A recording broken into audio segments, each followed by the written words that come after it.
I never thought I'd be the type of woman who would have to protect herself from her own husband. But there I was, sitting in our kitchen at 3 a.m., staring at his laptop screen while my entire world collapsed around me. My name is Sofia Ramirez, and for 15 years I believed I was in a solid marriage with my husband, Daniel. We had built what I thought was a beautiful life together, a spacious home in the suburbs, successful careers, and a comfortable lifestyle that was the envy of our friends. No children, but that had been a mutual decision. We had each other, and that had always seemed enough until I discovered it wasn't. It started with little things that I brushed off. Daniel working late more often, password changes on his phone, hushed conversations that ended abruptly when I entered the room.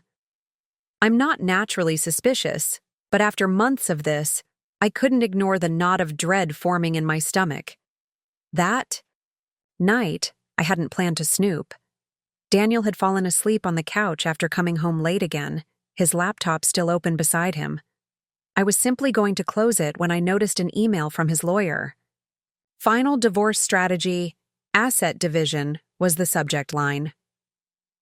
Before we jump back in, tell us where you're tuning in from, and if this story touches you, make sure you're subscribed, because tomorrow I've saved something extra special for you. My hands trembled as I clicked on the email. What I read made me physically ill. Daniel and his lawyer had been strategizing for months about how to hide assets from me, planning the optimal time to file for divorce to minimize what I'd receive. There were detailed notes about our joint accounts, property values, and even a timeline showing he planned to serve me with papers in just 2 weeks, right after our anniversary. The anniversary we had just discussed celebrating with a weekend getaway.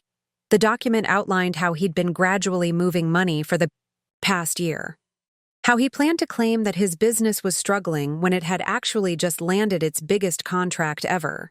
How he'd argue that I wasn't entitled to half because I hadn't contributed meaningfully to our wealth. I, who had put my own career on hold for 3 years to help launch his company, who had used my family connections to secure his first major clients, who had managed our investments while he focused on growing the business. I sat there until sunrise, reading and rereading, letting the betrayal sink in. This wasn't just the end of my marriage. This was a calculated attack on my financial future by the person I trusted most. When morning came, I made a decision. I wouldn't confront him, not yet. Two could play at this game. I called in sick to work, something I never did, and waited until Daniel left for his office. Then I made 3 phone calls. To my best friend who was also a financial advisor, to a divorce attorney known for handling high-asset cases, and to my older sister who worked in cybersecurity. "He's planning to blindside you," my attorney said after I explained the situation. "But now you have the advantage of surprise. We need to move quickly but carefully." Over the next 5 days, I executed a carefully orchestrated plan. With my sister's help, I documented everything I'd found on Daniel's computer. My financial advisor friend helped me track down all our assets, including ones I hadn't known existed. Offshore accounts. A condo purchased in his sister's name that he'd been paying for. Stock options he'd never mentioned. Most importantly, I learned that Daniel had been planning to transfer a massive sum, nearly $2.4 million, to an untraceable account the following Monday. Money that legally half belonged to me. "You need to secure your share of the joint assets immediately," my attorney advised. "It's not hiding assets if they're already yours, and you have reasonable cause to believe they're at risk." I transferred my rightful portion from our joint accounts into new accounts under only my name. I didn't touch his personal accounts or anything that couldn't be clearly established as marital property.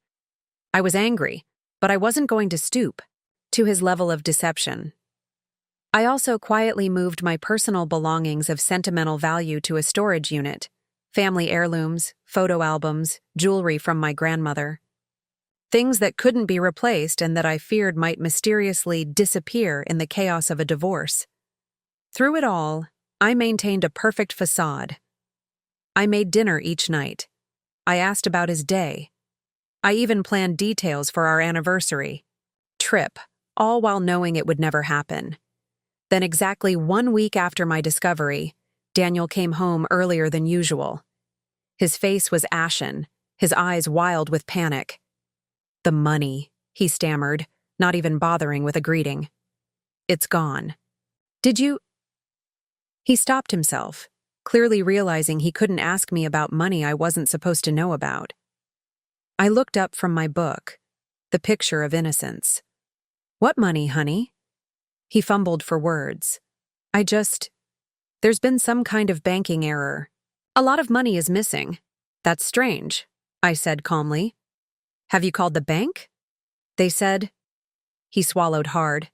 "They said the transfers were authorized, that you made them." I closed my book slowly and set it aside. "Interesting that. You'd know it was me, considering I didn't know those accounts existed until last week." The color drained from his face as he realized what had happened. "How did you—" "Find out that you were planning to divorce me immediately after our anniversary, that you've been hiding money for over a year, that you and your lawyer had a detailed plan to leave me with virtually nothing from our 15-year marriage?" I stood up, my voice steady despite the rage boiling inside me. "You left your laptop open, Daniel. Not very careful for someone plotting such an elaborate betrayal." His shock quickly turned to anger. "You had no right to access my private emails? And taking that money? My lawyer says that's illegal." I laughed, but there was no humor in it. "Your lawyer is wrong. I documented everything. I took exactly my half of our marital assets. Nothing more. And I did it to protect what's legally mine from a husband who was demonstrably planning to hide it." Daniel's face contorted with fury. "You've ruined everything. Do you have any idea what you've done?" Something in his panic seemed disproportionate, even considering the circumstances. It wasn't just anger at being caught. There was genuine fear in his eyes. "What exactly have I ruined, Daniel?" I asked quietly. "Beyond your plans to defraud me?" He paced the living room, running his hands through his hair. "The money was promised. There are people expecting it." "What people?" He ignored my question. "You need to put it back. Now. You don't understand what's at stake." "I understand perfectly what was at stake for me," I replied.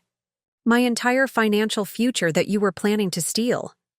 "This is bigger than you," he shouted, slamming his hand on the coffee table so hard that my book jumped.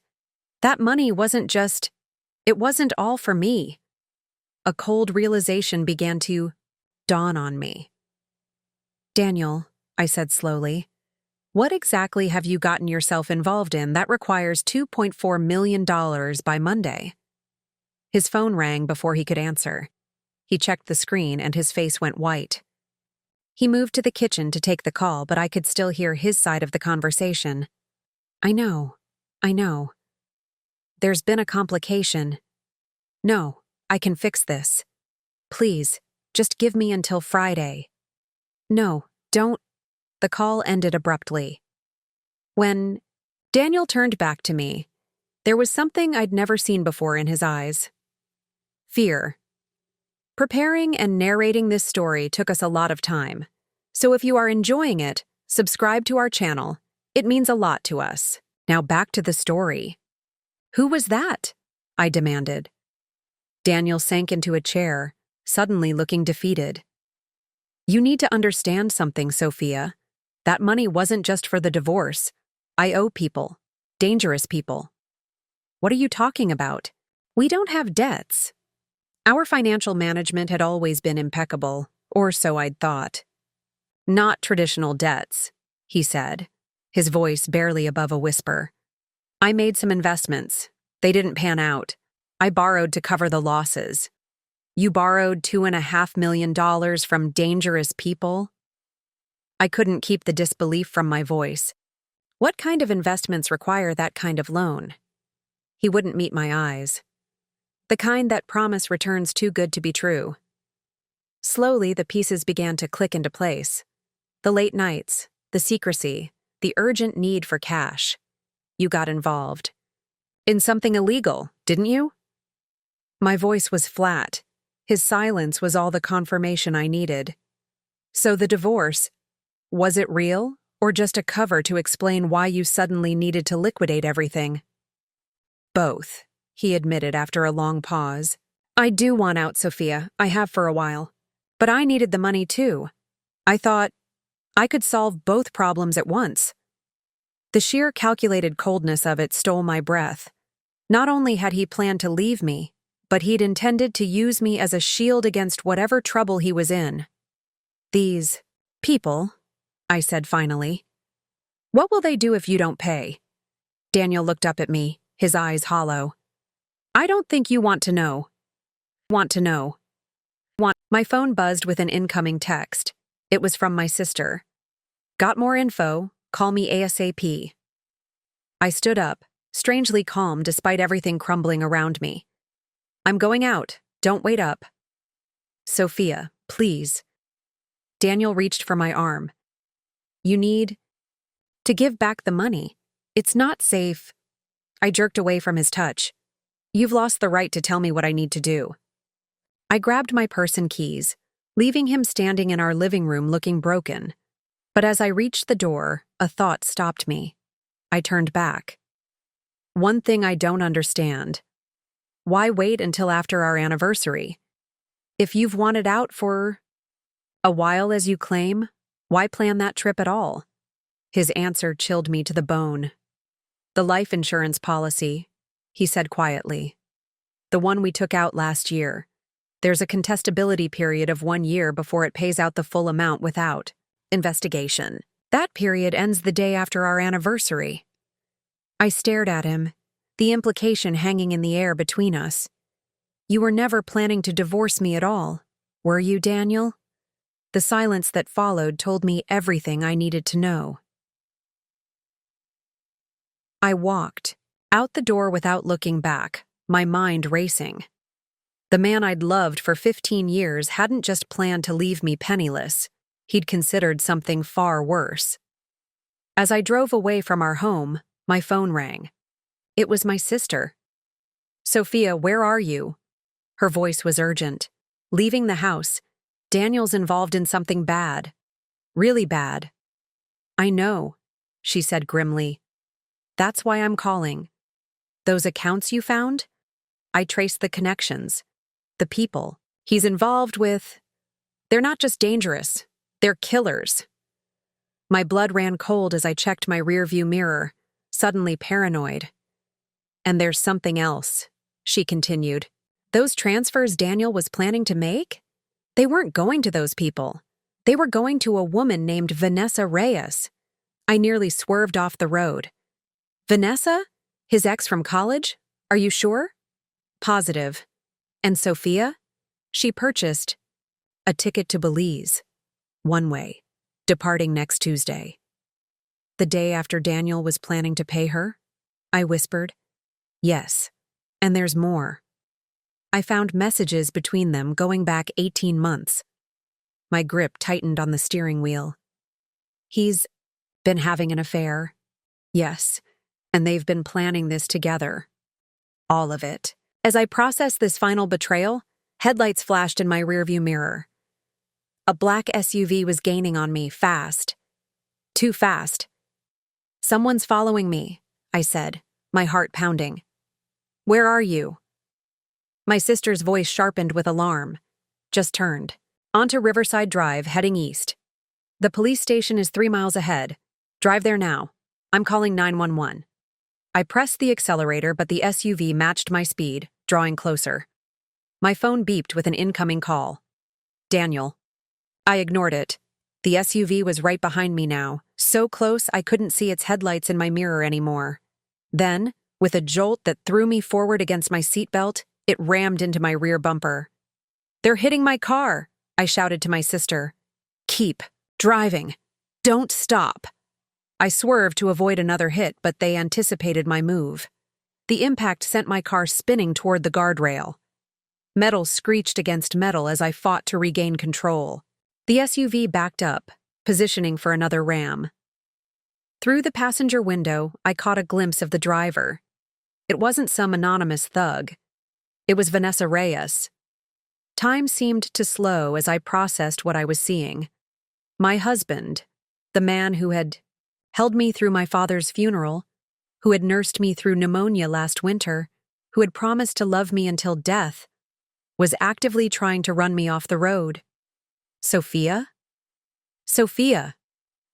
My sister's voice seemed distant through the phone speaker that had fallen to the floor of my car. I swerved hard to avoid another impact, my tires screaming against the asphalt.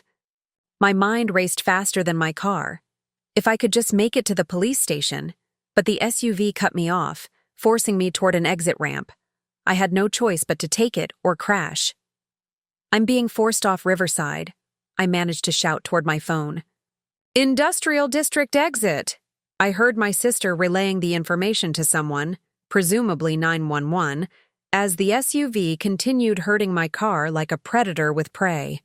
The exit led to a nearly deserted area of warehouses and factories, most dark at this hour. Perfect for an accident with no witnesses. I made a split-second decision and slammed on my brakes. The SUV shot past me, giving me just enough time to wrench my wheel in the opposite direction and gun the engine. I flew back up the exit ramp, against traffic, horns blaring as I narrowly avoided an oncoming truck. In my rearview mirror, I could see the SUV making a chaotic U-turn to follow. But I'd gained precious seconds. Back on the main road, I pushed my car to its limits. The police station was just 2 miles ahead now. I could make it. My phone rang again. Daniel for the 3rd time. Without thinking, I hit the speaker button. Sophia, stop the car. His voice was eerily calm. This doesn't have to get messy. You're trying to kill me, I screamed. No one's trying to kill you, he said, as if explaining something simple to a child. We just need to talk. Pull over. So you and your girlfriend can finish what you started? I don't think so. The SUV was gaining again. I could see Vanessa's face, her expression cold and determined. The money, Sophia, Daniel said. Just tell us where you've moved it, and this ends now. Like you were going to end things after our anniversary trip, I shot back. I know about the life insurance policy, Daniel. There was a pause. That was just a contingency plan. Plan B. And what's Plan A? Run me off the road and make it look like an accident? Another car rammed my bumper hard, jolting me forward. Last chance, Daniel said. Pull over. Ahead, I could see the police station, its lights a beacon of safety. Just half a mile now. I transferred all the documentation to my lawyer this afternoon. I lied, fighting to keep control of my car. Everything. The emails about the divorce strategy, the messages between you and Vanessa, the suspicious timing of the life insurance policy. If anything happens to me, it all goes straight to the police. It wasn't true. I hadn't had time to arrange all that. But he didn't know that. There was muffled conversation I couldn't make out. Then Daniel's voice again. You're bluffing. Try me, I challenged. Or better yet, explain to your dangerous friends why they're not getting their money because you and your girlfriend got caught planning a murder. The police station was just ahead now. I could see officers in the parking lot. The SUV suddenly dropped back. This isn't over, Daniel hissed before the line went dead. I screeched into the police station parking lot, shaking so badly I could barely put the car in park. 2 officers approached, clearly alarmed by my driving and the damaged state of my vehicle. Ma'am, are you all right? I tumbled out of the car. My husband just tried to kill me. The next hours passed in a blur. Statements taken, evidence photographed, my sister arriving with the digital proof we'd gathered. Officers sent to my house to find Daniel, only to discover he was gone, along with his passport.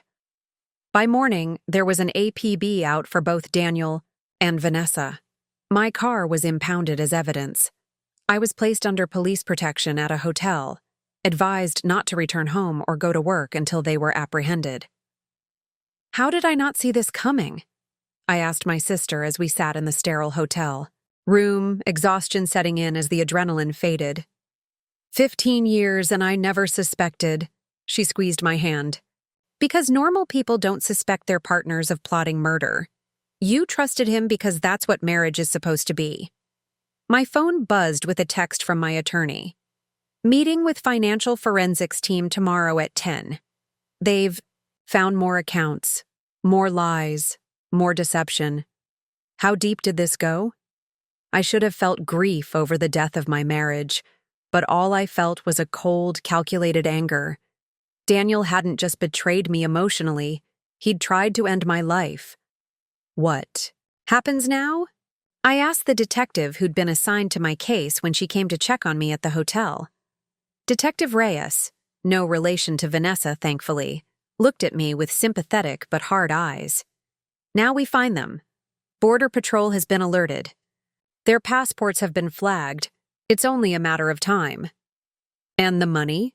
The accounts you transferred have been frozen at your attorney's request, as evidence in both the attempted murder case and what's shaping up to be a major financial crimes investigation. She paused, studying me. Your husband was involved. With some very bad people, Mrs. Ramirez. People connected to cartels and money laundering operations. I felt sick. So this wasn't just about divorcing me or the insurance policy? No. Based on what we've found, it appears your husband has been laundering money through his business for at least 3 years.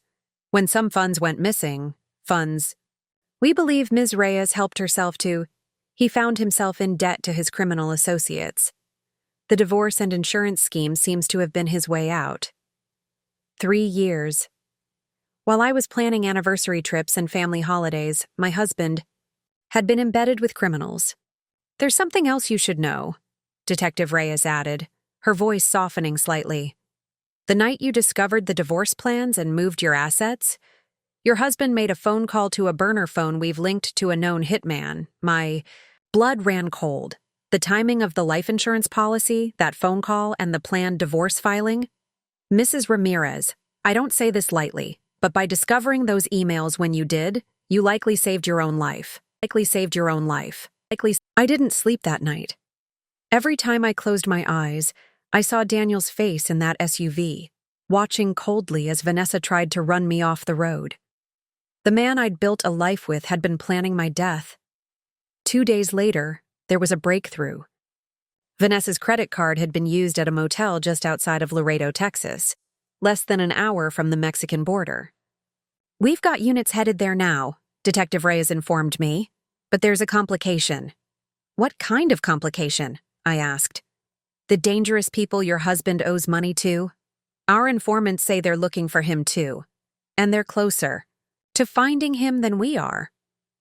I understood the implication.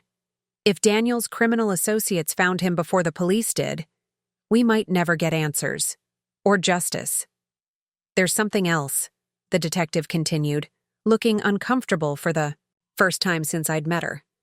Your husband made contact with his sister this morning. He's asking to speak with you. To me? Why would I ever? He claims to have information about accounts you don't know about. Money that's still accessible that the police haven't frozen. Yet? I laughed bitterly. So he tried to kill me and now he wants to negotiate? It's likely a trap, she agreed. But if there's more money that could be used as evidence. I thought about it. Daniel was desperate, cornered. Dangerous people were hunting him. The police were closing in. He was looking for an out. What exactly does he want? A phone call, just 5 minutes. Every instinct told me to refuse, but another part of me wanted to hear him try to explain himself. Wanted to know how he could betray me so completely. If I agree, can you trace the call? Detective Reyes nodded. We'd monitor every second. At the first sign of trouble, we'd cut the connection. And if he does reveal information about hidden accounts? That would be incredibly valuable evidence. Not just against him, but potentially against the entire criminal organization he's involved with. I took a deep breath. Set it up. The call came through at exactly 3 p.m. the next day. I sat in a police station conference room, surrounded by officers and technical equipment. Detective Reyes gave me a reassuring nod as I answered on speakerphone. Sophia. Daniel's voice sounded strained, distant. Thank you for talking to me. I'm only here because the police asked me to be, I replied coldly. You have 4 minutes and 50 seconds left. He laughed, a hollow sound. Always precise. That's one of the things I loved about you. Don't, I snapped. Don't you dare pretend there was any love in our marriage. 15 years isn't all lie, Sophia. It wasn't supposed to end this way. How was it supposed to end, Daniel? With me dead in a tragic accident after our anniversary? With you and Vanessa running off with my life insurance payout? Silence stretched across the line. In the background, I could hear what sounded like traffic. It got complicated, he finally said. I made mistakes, got in with the wrong people. Save it. I cut him off. The police say you have information about accounts I don't know about. That's the only reason I'm on this call. There's an offshore account, he said, his voice dropping lower. Cayman Islands, $22 million. The officers exchanged glances. That was far more than anything they'd uncovered so far. And why would you tell me about this now? I asked suspiciously. Because I need your help, Sophia. These people, they're going to kill me and Vanessa if they find us. I gripped the edge of the table. And why should I care about that? Because you're not like me, he said simply. You wouldn't let someone die if you could prevent it, even someone who hurt you. The cynical manipulation of my basic decency made my blood boil. What exactly are you asking for? The account is coded to both our biometrics.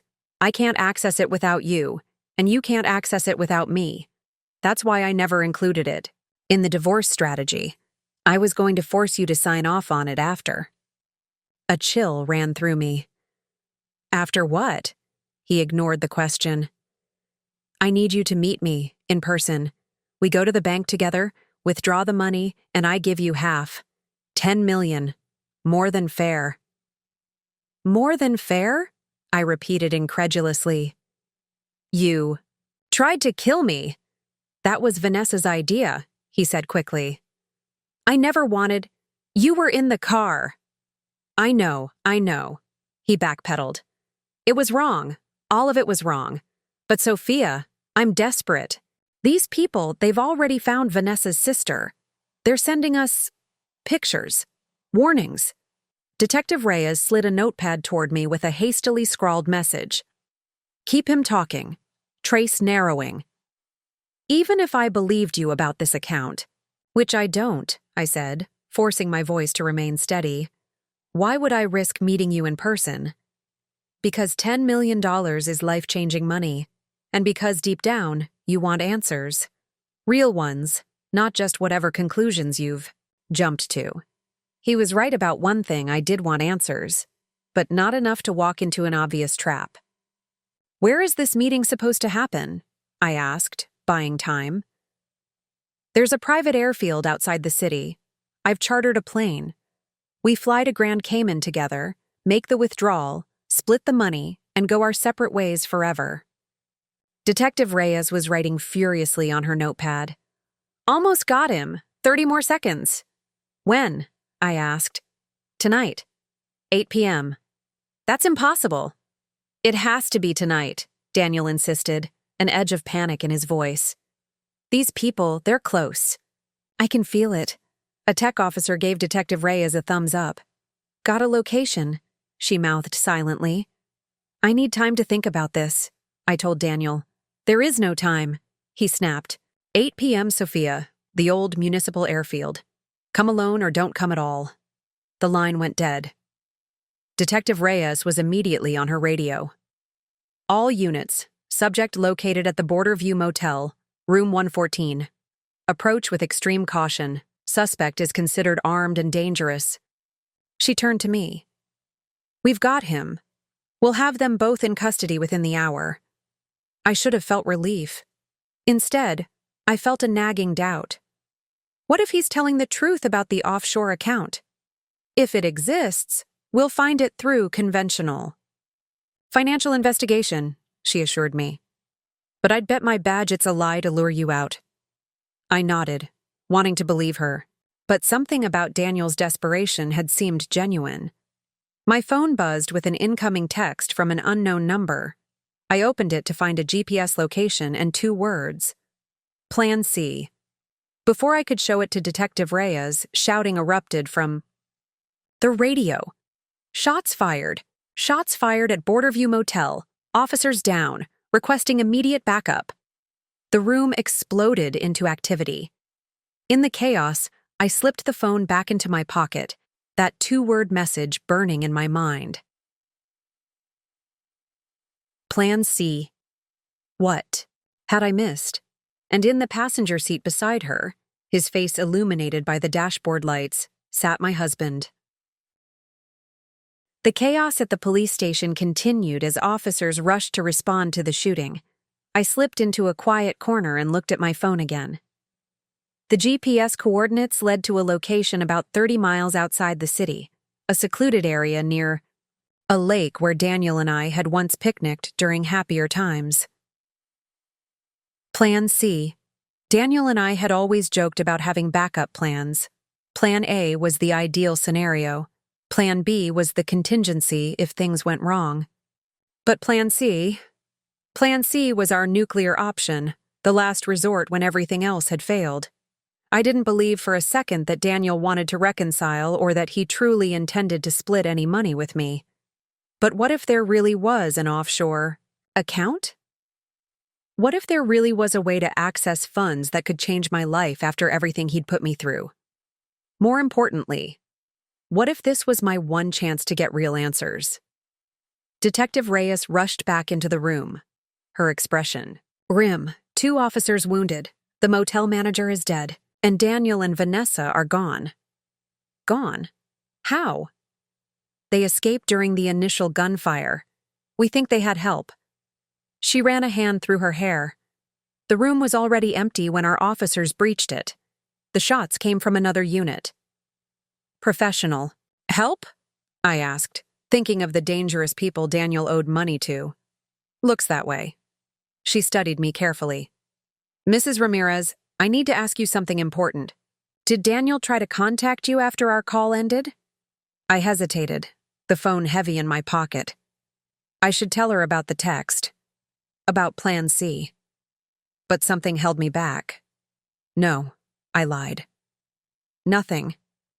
I don't think it's a coincidence that they escaped. Right after he spoke to you, she pressed. If there's anything at all that could help us find them. There's nothing, I insisted. I'm as shocked as you are. She didn't look convinced, but she was called away before she could question me further. I made a decision then that would either be the smartest or stupidest choice of my life. I told an officer I needed fresh air and slipped out a side entrance of the police station. 20 minutes later, I was in a taxi heading toward the coordinates Daniel had sent. I wasn't going unarmed. My sister's cybersecurity expertise had equipped me with a recording app that would stream everything directly to her secure server. I'd borrowed a civilian legal taser from a friend who worked nights in a dangerous neighborhood, and I'd called my attorney, giving him explicit instructions on what to do if I didn't check in by midnight. The taxi dropped me at the end of a long dirt road. You sure about this, lady? The driver asked skeptically, looking around at the isolated area.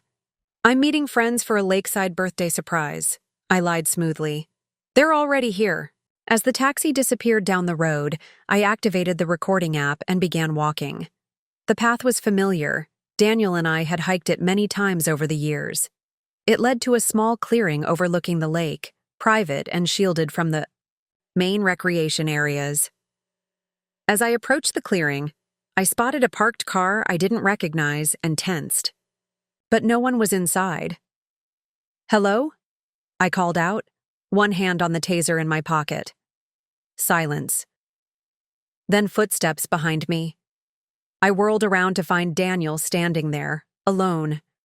He looked terrible, unshaven, dark circles under his eyes. a fresh cut across his cheek. "You came," he said, sounding genuinely surprised. "Where's Vanessa?" I demanded, scanning the area. "Gone." She took her share and ran. "Share of what?" He gestured to a metal briefcase at his feet that I hadn't noticed. "5 million.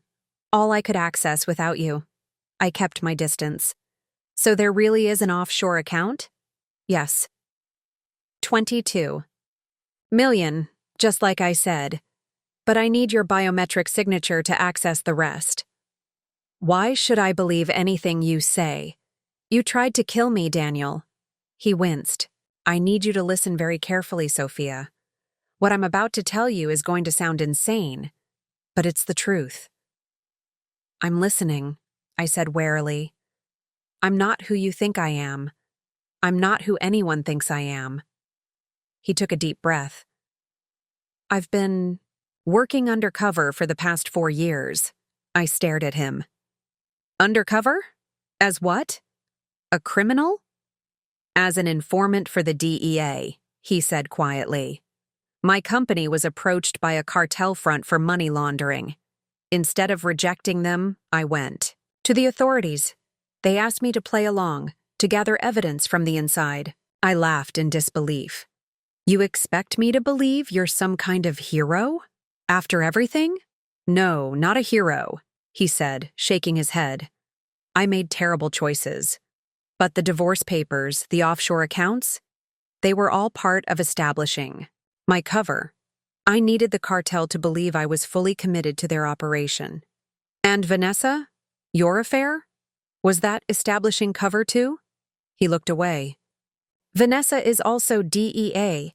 We were partners before I met you. When this assignment came up, she was brought in as my contact. You're telling me our entire marriage was a cover story?" The pain that lanced through me was unexpected. I thought I'd moved past caring. "No," he said forcefully. "Our marriage was real. It was the one true thing in my life. But when I got in too deep with the cartel, they started threatening you. The only way I could protect you was to make them believe I didn't care about you anymore. So the divorce plans were meant to be found," he said. "I left that laptop open deliberately." "And the life insurance policy?" I challenged. "The hitman Detective Reyes mentioned?" "There was no hitman. That call was to my DEA handler." He stepped closer. "And the life insurance policy was legitimate protection for you. The contestability period ending was just a coincidence that fit. The narrative I knew you'd develop once you found the divorce papers." My head was spinning. Could this possibly be true? Or was this just another elaborate manipulation? If you're DEA, why run from the police? Why shoot at officers? "Those weren't police who were shot," he said grimly. "The real police were intercepted before they reached the motel. The men who came for us were cartel enforcers disguised as officers. My handler warned me just in time." "Convenient," I said, skeptically. "And I suppose there's no way to verify any of this?" He reached slowly into his jacket and pulled out a badge. It looked authentic, but I wasn't an expert. "Call this number," he said, handing me a card with an official-looking federal seal. "Ask for Assistant Director Morales, verification code Sierra 9 Delta 4. My hand trembled as I took the card. Why tell me all this now? Why not let me believe the worst and move on with my life? "Because it's over," he said, relief evident in his voice. "The operation concluded this morning. We have enough evidence to bring down the entire network." "But there's a complication." "Of course there is," I muttered. "The 22 million in that offshore account? It's cartel money, evidence. But there's no official record of it because it was off-books intelligence work. If I don't recover it, they'll assume I've gone rogue and taken it. So this meeting is me asking for your help one last time," he finished. "We go to the bank together, withdraw the money, I turn it in as evidence, and my career isn't destroyed." "And what do I get out of this?" I asked coldly. "After being lied to for years? After believing my husband wanted me dead?" "A divorce," he said simply. A clean break. And my word that you'll be protected from any cartel retaliation indefinitely. I laughed bitterly. Your word doesn't mean much to me right now, Daniel. I know. He looked genuinely remorseful. I've hurt you in ways I can never make right, but I'm asking anyway. I studied his face, searching for signs of deception. The man before me was both intimately familiar and a complete stranger. If I say no? I asked. Then I turn myself in, try to explain the situation, and hope they believe me without the money as proof. He shrugged. I'll probably go to prison, either for stealing it or for being a corrupt agent who went native. And why should I care about that? You shouldn't, he said honestly. You have every right to walk away. But I'm hoping that some small part of you still remembers the man you married. Because he remembers you, Sophia. Every day. I pulled out my phone. I'm calling this number. Now. If anything doesn't check out, I'm gone. Fair enough. To my surprise, the call connected to what sounded like an official federal office. I asked for Assistant Director Morales and provided the verification code.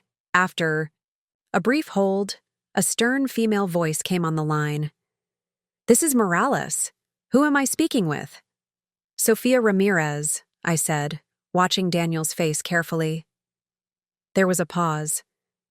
Mrs. Ramirez, I understand you're with Agent Ramirez now? Agent Ramirez. So at least that part was true. Yes. Has he explained the situation to you? He's told me quite a story, I said cautiously. I'm sure he has. There was no warmth in her voice. Mrs. Ramirez, I want to be very clear with you. Your husband has been working a deep cover assignment that has just concluded successfully. However, his methods over the past year have been unorthodox, unauthorized. We're currently evaluating whether disciplinary action is warranted. I looked at Daniel, who held my gaze steadily. The funds he's mentioned to you are indeed evidence that needs to be recovered, Morales continued. However, I didn't authorize this meeting. Agent Ramirez is currently acting outside official channels. I see? I said, pieces falling into place. So he's telling the truth, but not the whole truth. That would be an accurate assessment, Morales confirmed. Mrs. Ramirez, whatever you decide, please know that you have the full protection of this agency regardless. Agent Ramirez's choices are his own. His choices are his own. I ended the call and stared at Daniel. You're in trouble with your own agency. He nodded. I took the operation too far, developed inappropriate relationships with targets, used methods they didn't sanction. Vanessa? She really was DEA initially, he admitted. But she went native about a year ago. Started skimming money. When I discovered it, she threatened to expose me. So you worked with her instead. I tried to contain the situation, he said. It got out of hand. And that night, on the road, I pressed, when you tried to run me off? I didn't know Vanessa was going to do that, he insisted. When I realized what was happening, I tried to stop her. That's when she turned on me too. Where is she now? I don't know, he said, and I believed him. She took her cut and disappeared, but she knows too much. The cartel will find her eventually. I looked at the briefcase at his feet. And that money? Is yours, he said, pushing it toward me with his foot. Whether you help me or not, it's the least I can do after everything. I didn't touch it. If I help you access this account, what happens next? I turn in the money and take whatever punishment is coming to me. Probably administrative leave, possibly dismissal. He shrugged. And you go on with your life.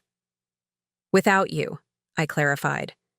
Yes, he said softly. Without me. I considered everything.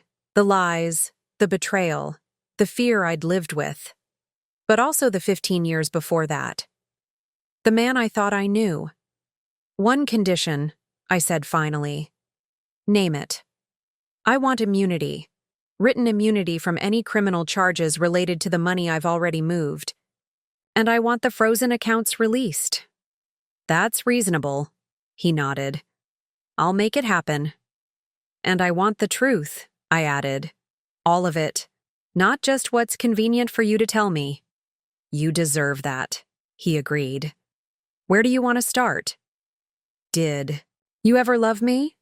The question came out before I could stop it. Small and vulnerable in a way I hated. His expression softened.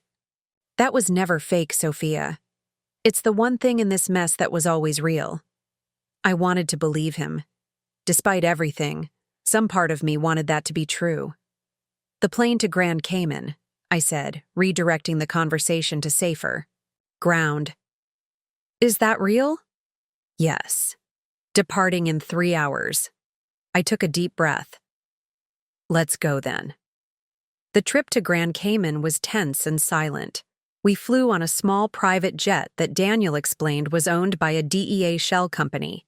I kept the taser in my pocket and maintained my distance. At the bank, everything proceeded exactly as Daniel had described. Both our biometric signatures were required: fingerprints, retinal scans, and voice authentication. The account existed, with exactly the amount he'd specified.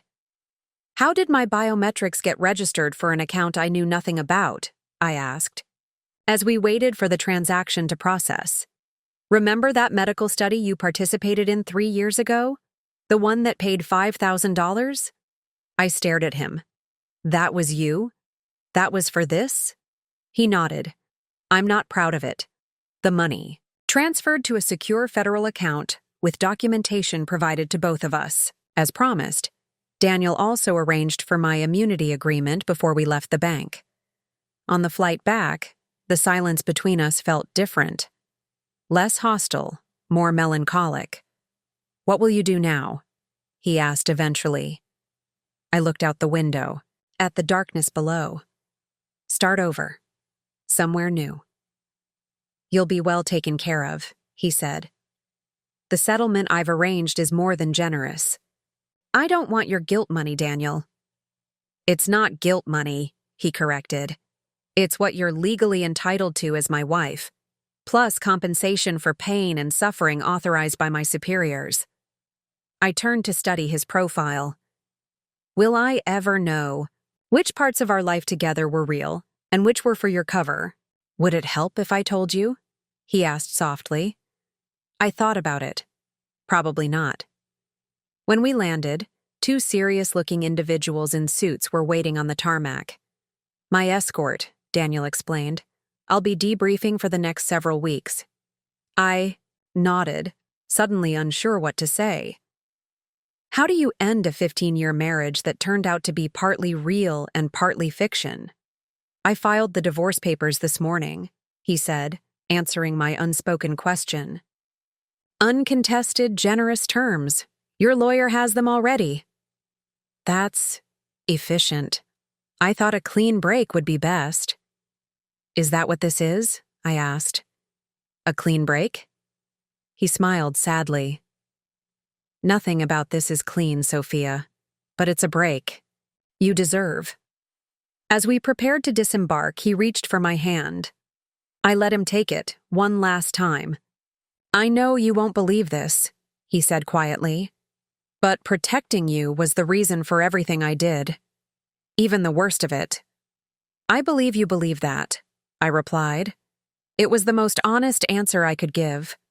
He nodded, accepting it. If you ever need anything, I won't call, I finished for him. Fair enough. He squeezed my hand once before letting go. Goodbye, Sophia. I watched him walk across the tarmac with his escorts, this man who had been my husband, a stranger, a liar, and perhaps in his own way, a protector. 6 months later, I was living in a coastal town 2,000 miles from our old home. The divorce had finalized quickly and quietly. True to his word, Daniel had arranged a generous settlement that allowed me to start fresh. I opened a small consulting firm specializing in financial forensics.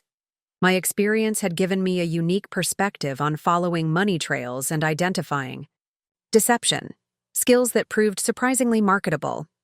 Occasionally, I saw news reports about a major cartel takedown, with dozens of arrests across multiple countries. Daniel's name was never mentioned, but I knew he was connected. My sister visited often, bringing updates from our old city and carefully avoiding any mention of Daniel. Until one day, she arrived looking troubled. "There's something you should know," she said, placing a newspaper on my kitchen counter. They found Vanessa Reyes. I scanned the article. Vanessa's body had been discovered in a remote area of Belize. The death was being investigated as a homicide. "There's more," my sister said hesitantly. "Daniel has disappeared. His DEA handlers haven't heard from him in weeks. They think he went after her killers." I set the newspaper down, surprised by the hollow feeling in my chest. Despite everything, I found myself hoping he was safe. 3 days later, a package arrived at my office. No return address, but postmarked from Belize. Inside was a flash drive and a handwritten note. The truth, as promised. All of it. The drive contained videos, audio recordings, emails, the complete record of Daniel's undercover work.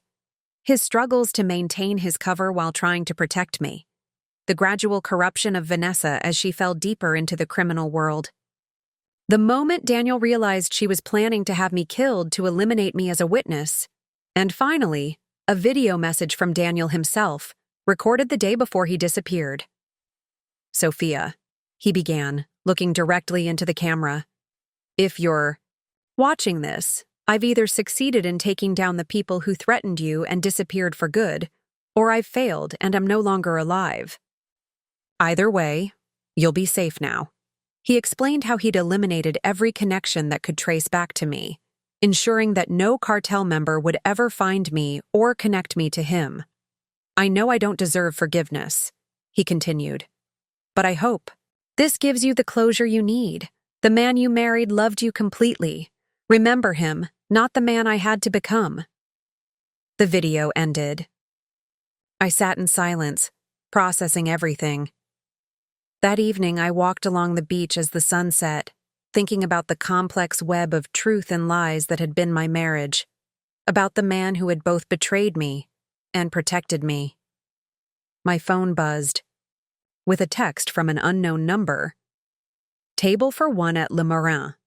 Your favorite wine is waiting." Le Marin was an upscale restaurant I'd visited only once since moving to the coast. I stared at the message, my heart racing. It could be a trap.